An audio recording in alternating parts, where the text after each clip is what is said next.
think we've created institutional conditions within schools that are making it very hard for educators themselves to be regulated. And because of the third major point of the neurosequential model that we teach in schools is related to the neurosociology of human beings, is that human beings are social creatures, and because of that, we are exquisitely contagious to other people. So if the teacher, who is the leader in the classroom, feels dysregulated, overwhelmed, exhausted, frustrated, that teacher will have her cortex or his cortex shut down. They won't be able to be as present. They won't be able to be as regulating and rewarding, and it'll be really, really hard. And so the big message we have, and a lot of times institutions don't like to hear this, is that probably the best way to really help kids cognitively and behaviorally in a classroom is to take really good care of your teachers, is to make sure the teachers are respected, the teachers get regulatory breaks, the teachers get respite, the teachers get teams to come and help them. And when we do that, when an institution, when an organization, whether it's a school or a business, begins to appreciate this social contagion and take steps to create organizational care models that complement self-care models, then you see huge transformations in outcomes. And we have lots of data from schools that have done this.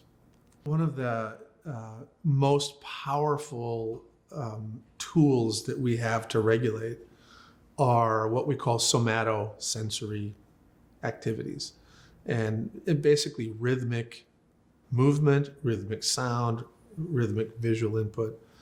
And I can just tell you this and say, oh yeah, do rhythmic things, it'll make things better. And that, that's probably not that helpful. But if I help you understand why rhythmic things can make you feel better regulated, I think more people will sort of connect with this. So one of the things that we know from neuroscience is that during development and even after development, that the major mechanism that the brain uses to kind of make sense out of the world is to take all this incoming sensory input, and when it occurs simultaneously, if sensory input comes in separately into the brain, but it's happening at the same time with sufficient frequency, it connects things. So when you see something and hear something at the same time, again and again and again and again, your brain connects the fire truck with the siren or the dog with the bark. And that's how your brain makes sense out of the world. So your brain makes associations between things that co-occur. In utero, when you're a little fetus, your fetal body is sending signals back to the lower part of your brain, the stress regulatory part of your brain, saying, hey, I'm not hungry because I'm getting nonstop calories, and sending signals back that say, hey, I'm not thirsty because I'm in liquid. And it's sending signals back that say, hey, I'm not cold, it's 98.7 in here. So all of these feedback signals from the fetal body to the fetal brain are that I'm regulated. Now that's happening at the same time that sensory input coming in through other routes, through your senses, the fetal senses are coming in this syncopated rhythmic way, basically driven by mother's maternal heart rate. So vibration from the aorta, tapping on the diaphragm, so movement from the heart literally moving inside the body of the mother, and then the sound of the syncopated rhythm of the heartbeat. So those rhythms and submultiples of those rhythms become associated with being regulated.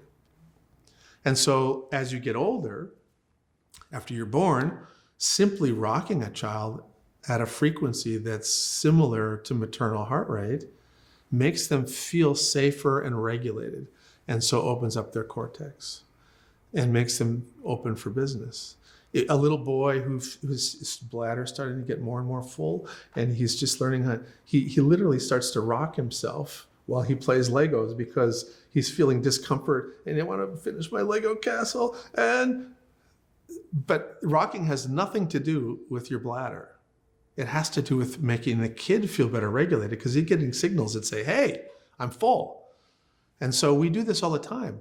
You know, if you ever seen Pete Carroll, the football coach for the Seattle Seahawks, chew gum during a football game, right? He's trying to regulate himself.